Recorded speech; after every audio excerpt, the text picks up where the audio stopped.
All right. Welcome into the half. My name is Erich Montgomery. You can find me at oursuccessgroup.com. Who's this guy? I know, right?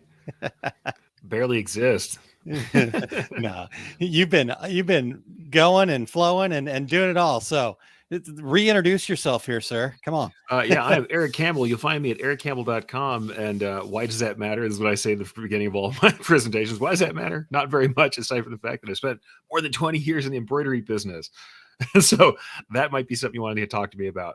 Otherwise, how do you know who I am, folks? Yeah, I've been that's right. gone for a while. Well, there you go. Well, 20 years in the embroidery business, somebody that eats, sleeps, drinks, has thread running through your veins, right? I don't know too many people that care about it as much as you do. So Certainly the embroidery business in my veins. I'll say that because these days there's a lot more of the business side as well as the embroidery side. But yeah, it's all happening. But that's kind of a good thing for today because we actually had we're coming off of a really great Two Yearly Guys episode. So if you didn't check out Two Yearly Guys this morning, you missed out. Vic Patel was on, and he was talking a lot about kind of moving from the craft world into the side hustle and a little lesser degree to the full commercial world, but certainly about making that move into the side hustle is really great stuff today. Kind of talking about that, not only the confidence that you need to get that going, but kind of the creativity. It was really kind of a good, I think, a good medium for that. A good way to kind of bring that thing in instead of just saying, "Here's what it's like to go full commercial," which is usually what I'm talking about. He was talking about that side hustle. Yeah, that's pretty interesting. The transition in the middle, yeah, for sure. Yeah, so, yeah. Let's start there then, Erich. I definitely want your take on that. Right? What were some of the things that stood out to you, or what things you think you might want to expand on, maybe even? I'll say some of the stuff that stood out is something that I actually fully agree with Vic on, which is that samples really do sell. There is nothing like making a real physical sample and showing it to somebody. If you've got a decent feeling about a customer, I mean, and yes, I'm not going to say there's no gut feelings involved in all of this. There has to be a little bit of that, I think. But the thing is, we've evolved to have those gut feelings. We do have that for a reason. Yeah. When you have a feeling about a customer that you think there's a potential there, there is nothing wrong with deciding if you've got the time and the wherewithal. I mean, if you're cutting your throat to make this sample happen, then don't do it, obviously. Yeah. But if you have the ability and the time, and as we know, same thing with sublimation as with embroidery, thread costs are minor. Time is the biggest cost in this. The sample cost is pretty minor. And if we think about how much we spend to acquire a customer, and as someone who works a lot in e-commerce, I think a lot about customer acquisition and how much it costs. Sample is actually pretty cheap. If you're talking about local business, one-to-one, walking through, jumping on, handing a sample and saying, "Here's your logo on a thing." I mean, embroiderers, we have the digitizing step, which can make that more prohibitive, but especially in the world of like digital print, I don't know why people don't make samples and hand them out. I mean, it is a very useful thing to do. Also, the other thing he was saying is that that's part of that. I think it's part of what he was talking about, that jumping in mentality, saying just go forward, give it a try. The worst thing you do is provide someone with something free that makes them happy and gives you good press. Like that's the worst thing that happens. The loss in this is you make a product that they don't buy anything, but they love you and they tell people you were cool. Like, I mean, that's the worst version of giving away a sample to someone. That's so terrible, right? Yeah. I mean, okay, don't get me wrong. Unless you do a particularly poor job, as Terry is always fond of saying, do the job correctly and on time, good work on time. That is the entry level. That's not something you get a pat on the back. Deliver on time. That's what it is. No medal for that. I'm sorry. No medal, no big pat on the back, no ticker tape parade. That's just what you have to do the job at all. Yeah. But after that, like, trust me, that the sample thing really does help. Also, though this is kind of a side note, if you are delivering, you are starting to produce orders for people. People love what, and I can't remember who told me, the lanyap, the little free thing, the unexpected little free thing with their logo on it. If you've got dead stock sitting around or something you're trying to sell or something you're trying to introduce, decorate one more piece, especially if it's something where you can use the existing decoration method you're using on the rest of their products and throw it in there. You would be surprised the amount of goodwill you buy for like a $1, $2 blank. It's amazing. Yeah. The amount of goodwill and the amount of, honestly, follow-up orders. If you get it right, if you give them something that actually applies to the customer, it's amazing how many times that becomes your follow-up order. Yeah. Yeah, that's a really good point, Erich. A really good point for sure. All right, well, let's say hello to some folks here real quick. Yes. Kingsbury Craft. And Mr. Chuck, good afternoon. Mike, sup? So, yeah, man. We talked- Ramona says, all better machine is running again. So hey, when the needles are going up and down, that's us making money. We love that. that's right. That's right. She says, what you invest, you will get a return of multiples of the investment. So, 100%. Sampling is big. And honestly, I think it's also just good for us in general. Yeah. Continuing to run samples, make samples, and expand our ability to market this stuff is always good. Yep. And good morning, Sheila. So let's talk a little bit more about our conversation with Vic. And as Yeah, Eric sure. said, if you didn't have a chance to check that out, go watch the replay. You can just go over to tworegularguys.com and pick the YouTube or Facebook at the top and go wherever you would choose, and you can watch that again. We also have a podcast that obviously we've been doing, so that will be out into our podcast world here at some point in the not too distant future. I've got a couple weeks to catch up on because of our challenges in Minnesota. Travels. I'm playing catch up. So I'm waiting for my editor guy to get that one done. I normally don't do that, but this time around. So anyways, but I guess, okay. So I love those 2 points. Sure. What about just going for it, right? I get that one too.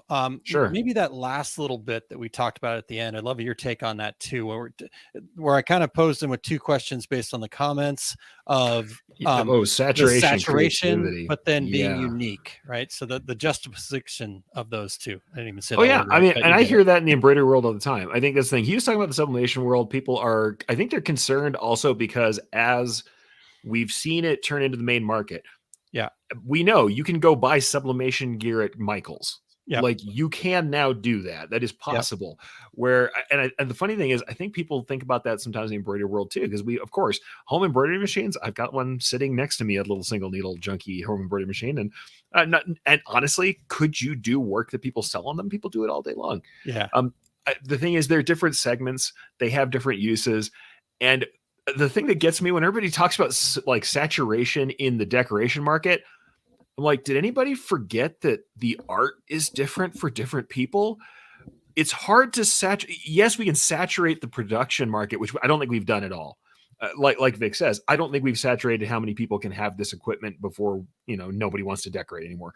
Yeah. Also, as we know from people being in the trade show world for any period of time, there's a lot of people with equipment that aren't using it. Right? So lots. Don't worry about who owns equipment. Owning equipment is not number 1, using it, and then number 2, having a business, and then number 3, actually working on the business enough to make an impact in any meaningful way. That's not nice to say, but it's the reality. There's a ton of dead equipment sitting under dust right now. Tons of it. Hence why lots of people are always coming to me with weird used machines and asking me if they're good, because there's tons of equipment lying fallow somewhere. So I don't think we actually have saturation. And then before we even get into the uniqueness of your product or the uniqueness of your way of promoting that, different people need different art and different styles of different products that all get decorated. The number of segments that you can go into, the number of niche markets, the number of different kinds of art styles and designers, if anything, there's a flourishing of more and more people who have the creative tools to make art, which means there's more and more people who want to put that art on different substrates, surfaces, garments, and etc., which means that there should be more room for that stuff. Now, it does mean sometimes we're out in the long tail where there's less buyers for each individual thing. But claiming full saturation, I just don't think we have it yet. And it really is more about where that market is and how you can access it. And I think there's more opportunity rather than less. Yeah. And I think what people are seeing is they're seeing saturation in their comfort zone. Right? Yes. All my neighbors now have a Cricut, and all of my neighbors have, right? Ramona says, I started years ago with a small flatbed 5x7 machine. Right. And so people do, you definitely are seeing that more, but there's 2 things to me in that. Like I said, your saturation's in your comfort zone. There's plenty out there. Sheila says there's plenty of room in the world for everyone's beautiful touches, right? 100%. And that's exactly what I think what you're saying there, Eric. And so that's the first thing. And then the second thing is like I said, when we talked about their comfort zone is, are you willing to go out there and right? Because you said there's lots of people have equipment, but what they're doing with it, are you willing to do the Of work? course. Are you willing to tell somebody that isn't your best friend or next door neighbor that you do this thing? 100%. Right. And so anyhow, I think that I think that's where we get to this, like, oh yeah, there's competition. Oh, somebody, right? Somebody else is doing this. Well, probably Not not. all. And No. and even if they are, they're not you. So you and only you are uniquely you. So anyhow, Well, in fact, hopefully that's a transition for you. absolutely. I want to go ahead and give Ramona some props here because I know Ramona. I've known her over the years from trade shows and online, everything. She started on this small 5x7 machine. You know how many people have 5x7 machines and how few Ramonas there are? Yeah. How few people are actually doing the art, doing the work, digitizing, making it into a business, marketing themselves, improving themselves, making content. Yeah. Very, very few. Actually, you guys who are here listening to this, if you care at all about improving yourself, you are already in the top slice of these people who have equipment. You're already there. 8 people live right now, Eric. So I know not a ton of people live right now today. Certainly after being gone, we need to do some more promotion. But suffice to say, if you're here and you're talking about it in the live show, if you're listening to it later, if you're on the replay squad, if you are trying to do this stuff, you're already there. You know what I mean? Yeah. I think that's the thing. I mean, certainly don't get me wrong. There are hardships involved. It's not just plug it in and make money. We all know that's the case. The thing is, there are so many people who aren't trying. Yeah. And because there's so many people who aren't trying, if you get out there, if you try, if you look for the market, if you push into that space, and honestly, if you just keep kind of saying yes to the things that need to be done. By the way, I see our viewer count going up, so I guess they heard us. That's right.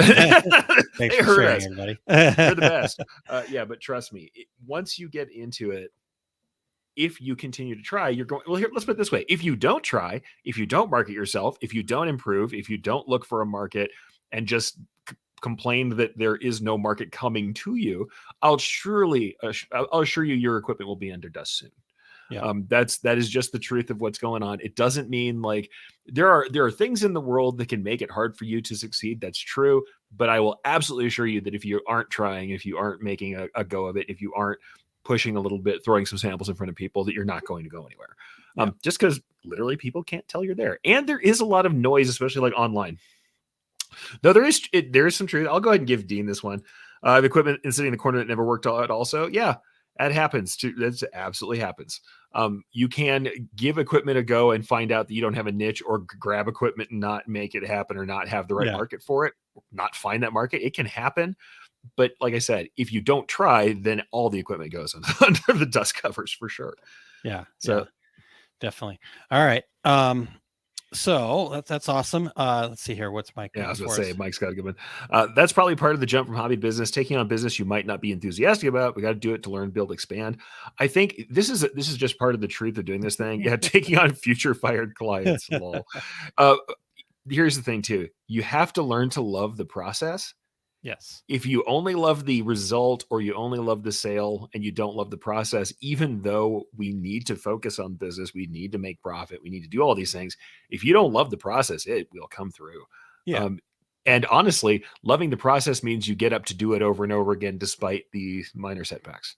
Yeah. And I think that's part of it. Yeah, I agree, because if we're always just so focused on the results and the results aren't there yet, guess what? You're going to keep getting the same results. You have to focus on the process. You have to be, what I always call, working on your business, not just always in your business every day. And so, I think that we've covered a lot of ground there, Eric. Any last bits there from the podcast that you wanted to share? Last bits from the podcast. I think it's just interesting to see that people have different kind of inroads to this thing. Yeah. And it was good to hear someone kind of lionizing creativity. When Vic was on, he's saying like creativity is why the fact that we enjoy this and love it and have passion for it makes people do better at this. Whereas I'll have to admit, many times when I come to this, coming from a commercial standpoint first, I was a commercial guy first. I did not dip into the craft side, though. Believe me, as someone from a very crafty family, we make stuff like. Our base level is just we're going to be making or fixing a thing at all times. That's kind of the culture I come from. However, despite being from an artsy craftsy family, I came into this commercial first. When I talk about moving from kind of from hobby to business, I often jump in going, come on, man, get the business done right. Get the planning. You need to do the accounting to make this work. Yeah. You need to do time studies because you're not pricing things. And I'm harping on that, even though I want people to have that creativity. And I do love what I do, to the point that I still make stuff when it's not about pay, when it's not about profit. At the same time, it was cool to see Vic saying, hey, not only is that a primary driver, here's why that could be valuable and why it will keep you in the game. And I think that's interesting.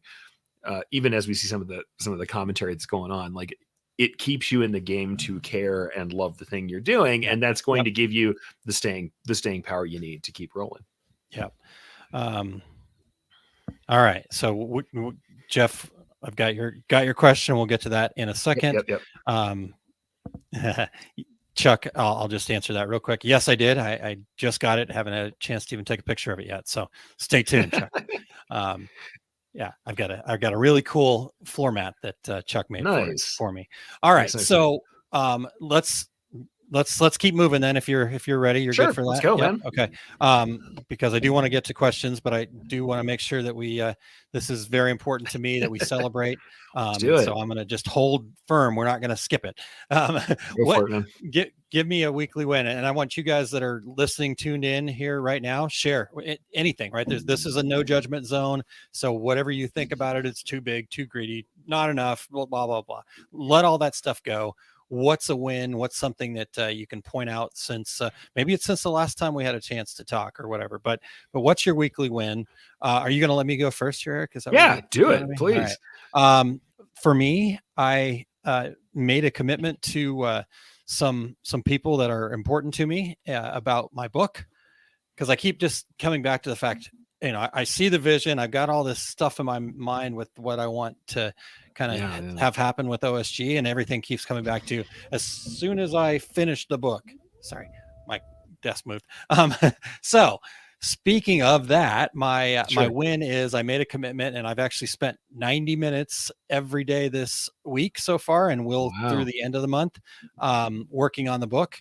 And I actually do finally see a light at the end of the tunnel. The big chapter that's been just kicking my butt. I checked it off the list. So that's my big win. So thank you. Nice, man. Nice. Yes, I appreciate you celebrating that with me. It's huge, dude. It's huge. Yeah. Then, so what about you? My weekly win, I'm going to give you a couple things. Number one, coming back for the shows. After having been sick and dealing with some stuff. Plus, I'm going to tell you, despite the fact that I wasn't like infectiously sick going out to the last show, I traveled and did everything with very little energy, absolutely wasted, not feeling great. Yeah, and I can tell you weren't you. I was very, very tired. I was very beat up at the end of that Chicago show. And what I'm going to tell you is, I probably had my best show of the year. I would say, I don't know. Impressions Expo. I came through and gave my all. Now I'm going to say this. I will say some of my sessions were not, I feel like that we missed the timing. We had so many new people who were just starting out, and I taught an intermediate to expert type session.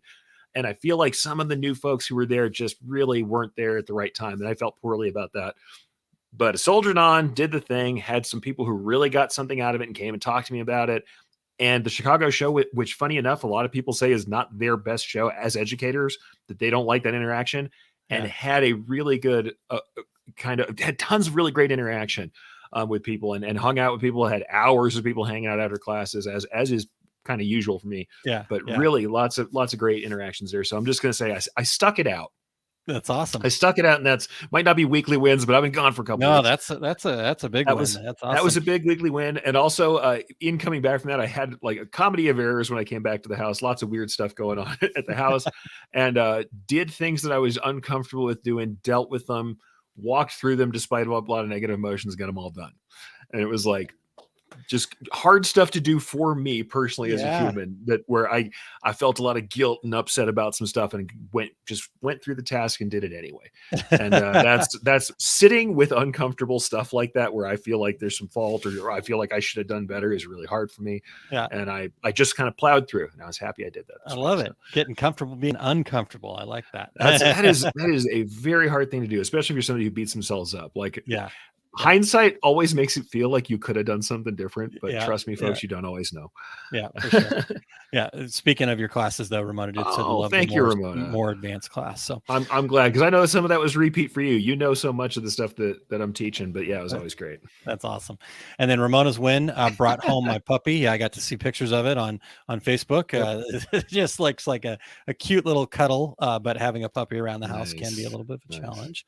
Very cool. Chuck's win is just delivered my reorder from earlier this year. So let's Good give deal, Chuck a man. round of applause too. Good deal. And Sheila, I love this. Her weekly win got to remit sales tax again and did it early too. It's Nice. always a pain to organize, but it means I had good business for the first quarter, better than ever, actually. So that's a big round of applause. That's another thing I'll say. This weekly win for me, and I've been seeing it from a lot of people, is being grateful even when there's tough times. I mean, that is a hard thing to do. I'm not going to say it's easy, and of course you're not supposed to just be grateful every time someone kicks you in the teeth. But what I'm saying is, when there are things that you can't avoid, being grateful about the surroundings or what you still have the ability to do, or what's going on, is awesome. Because I saw a lot of people complain about taxes. I had that same feeling doing taxes, complaining, especially because the shows were all during tax time, so I was running late on everything. And then I stopped and went, you know what? I'm paying a lot of taxes in, and I'm in a state that makes you pay more than most, but this means that I'm making money for my family. I got a house, I work in, I'm doing the thing I need to be doing right now, and that's something to be grateful for. So yes, another big win, dealing with right. dealing with the grumpies and saying, it's okay to feel grumpy about stuff, but nice to be grateful too. Yeah. All right. Well, you guys keep that coming. We can still share wins if anybody else has a win that they would like to share. But let's do what are the challenges that you guys have out there? What are the questions that you have for us? So can we dive right into a question, Eric? Yeah, let's do it. Okay. Jeff's got one. Is it okay to switch to thinner thread for all my projects? I do mostly hats. So here's the stuff I'm going to tell you to be concerned. You want me to answer it first, Eric? Oh, I'm sorry. I figured you want me to jump in. Totally you got 15 minutes. You can tell me all about your thinner thread experience. Sorry, go ahead. Oh, no, totally. Here's what I'll say about it. I mean, technically, it's okay to switch to any thread you want to. You can all switch to all wool threads if you wanted to. I mean, there's going to be technical challenges with dealing with this. I think the fact that you're doing a ton of hats makes me slightly nervous, because hats that have a lot of structure to them, when we're using thinner thread, we generally have to use thinner needles to make it work properly for fine detail, meaning that if you're doing 60 weight thread is what I assume most people are going to be doing. You're not get down to the hair fine 75 weights. 60 weight thread poly has lots of colors available. It's very easy to use. The things you're going to worry about, you got real thin needles, hats with a lot of structure. You may find more potential for needle breakage if you're using a lot of the classic is like the Richardson 112s, but any big structured hat that has a big seam down the middle with multiple layers of buckram all curled together. If you think about the way a hat's constructed, when it's folded in, we're stitching through all that and the taping that's on the back. You can have up to like 8 layers of material stitching through, with 2 layers on each side being that thick plastic buckram on structured hats. You need to watch for how much needle deflection and breakage you're going to entail doing that stuff. Also, remember, if you're working with 60 weight thread, it's about 25% more density to make coverage. So if you have a big area that's filled that doesn't have any fine detail in it, you can certainly use 60 weight thread to do that big filled area, but you're going to be putting 25% more or thereabouts stitches involved. So your time on your machine increases to get the same coverage levels. So what I would suggest personally is to run a couple to a few needles. If you like, let's say these days when we have 15 needle machines, not like my dinosaur machines I started on, they were old when I got there, the 6 needles or the 9 needles that I spent a lot of my career on. You're running 15 needles. You usually don't need 15 colors for commercial jobs most days. Run, 2 to 4 needles on the 60 weight needles and do all your fine detail work in that 60 weight thread, but keep running 40 weight for your main colors. I mean, big fields of color, big filled areas, big patch like areas of fill or big satin stitches. I don't see needing to go fine thread. I will say I have seen patch companies that do it, and because they're working reliably on like polyester twill all day long with no structure to their garments, they'll run fine thread on everything and it just looks really nice and crisp. Remember that the digitizing is different if you're not doing it yourself. You need increased, you can get finer details, but you need increased densities. And that if you are doing it yourself, of course, you're going to be dealing with that higher stitch count. And of course, structured garments, Big, thick jackets with seams can also cause deflection problems. Really coarse materials can cause deflection, even when using sharps. So fine needles, you may or may not see more deflection depending on what you're running on. And on big structured hats, I've seen people where they want to do small detail on top of a really fully filled design on structured hats, and that seam is going to be more challenging the finer needle you use, I think. Yeah. So, something to think about. All right. Yeah, and I see what Ramona's saying here. You pulled that up. I think it's a good comment too. Oh, sorry. We're both pushing buttons. Yeah. She's saying you might want to encourage your customers with 5-panel hats, no center seam. Certainly, it's going to cause less trouble for you. I mean, 5-panel hats are a very specific look, but 5 panels and for the big giant hats or camp hats. Have you ever seen those with the kind of classic? I call them camp hats. And everybody calls them the same thing. They have the big kind of front pan has that curved kind of section into it. Those are kind of cool now. People are using those. Okay. They're great if it's a style your customer likes it, but the customer wants a classic hat like that that has the big seam in the center. Other thing you might consider if their logo is fully filled and you can do it, hey, do a patch hat. Do something different. Do it as a patch and either heat press or stitch it on later, depending on your process. Yeah, can use fine thread for everything? Sure, have done, but at the same time, like I said, it really depends on what I'm sewing on. Yeah, materials and structure are always part of it. Okay, well. What I would have said is exactly what Eric said. So, I would have actually said, ask Eric. So it worked out. It works. All right. Reasons to do it. Yeah, sure. What other questions do you guys have for us just in general? What are the challenges that you're working on right now in your business, in your life, whatever, business probably more so. That's what Eric and I are all about. Like I said, the embroidery business, Eric is tuned into that at a level that most people don't quite understand, which is good, right? Because you can go to him. You're welcome, Jeff. Yeah, thanks. Thanks for the question. I'm saying thank you for Eric, or you're welcome for Eric. But anyways, we're both hosts here. Come on. That's right. I'm tagging along for the ride. So yeah, what anything that stands out for you, Eric, that's like a challenge that you're working on right now? I think for me, it's all about time management, folks. Here's another thing I'm going to tell you. This is actually an interesting story that I think I can do very briefly. Okay. And I think a lot of you may not be thinking like I wasn't thinking about these stuff. I was riding back from the Tinley Park Dax show in an Uber, and I was talking to my Uber driver. We had, plus Chicago traffic, almost an hour and a half of drive to get to O'Hare Airport. Here's the thing that's interesting about it that I think is worthwhile. I started telling him about what we were doing. He's like, what kind of trade show was it? So I told him what it was. He asked me what I did. I told him what I was currently doing and how I came into the business. And then as we were going through it, I said, oh, and we also did this podcast thing and I do this live show. And then we were talking about business and publications. I said, oh yeah, we're always this many months ahead because I write for these trade magazines. And at the end of all it, this guy goes, wow, you really do a lot. That's a lot of work you're doing. And that's a very interesting life you lead. And it hit me about the side of the head. I was like, I don't even know. I don't think any of us know what we do or how much we do, or that other people might be impressed with things that we really don't think much of. I'm not saying this to like lionize what I do. I still feel like I'm just some guy getting along doing what I need to do. Okay. But from an outside perspective, this guy's like, wow, that's really interesting. And you travel to do these shows and this is what you do. That sounds like very creative work. And you do all of these different things. That's amazing. And this is a guy who had a varied experience, who had come through multiple careers to end up being an Uber driver in the end. The thing that kind of stuck with me though, is I don't think any of us has a bead on the work we put in or what we do or how much that we're contributing to the world. And so think about it from an outside perspective once in a while. I bet you're doing more than you think you are, and it might be worthwhile to talk to somebody about it. Yeah. And share those wins. Yeah. Right? That's another reason why we share those wins, right? To be able to share, right? And Sheila says, wow, that's a mind-blowing perspective. Gina says, I've forgotten more projects through the years, right? 100%. And that's a really good point, right? So, and I think all of us are like that. That's why I thank you guys for sharing with us your wins, because it gives us a chance to celebrate with you. Yeah. You're doing incredible stuff. Yeah, exactly. And Gina says we just move on to the next deadline. And yeah, 100%. You're so right, Eric. That is,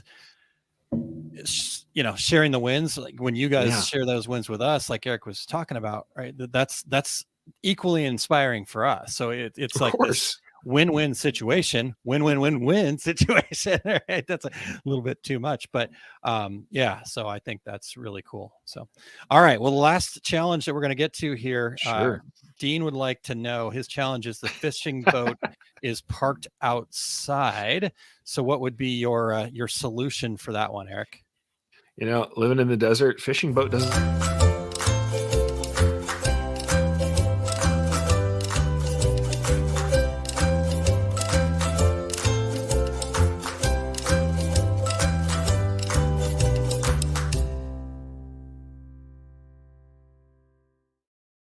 It's only fair. I have been gone for a minute. That's right. I had to get him.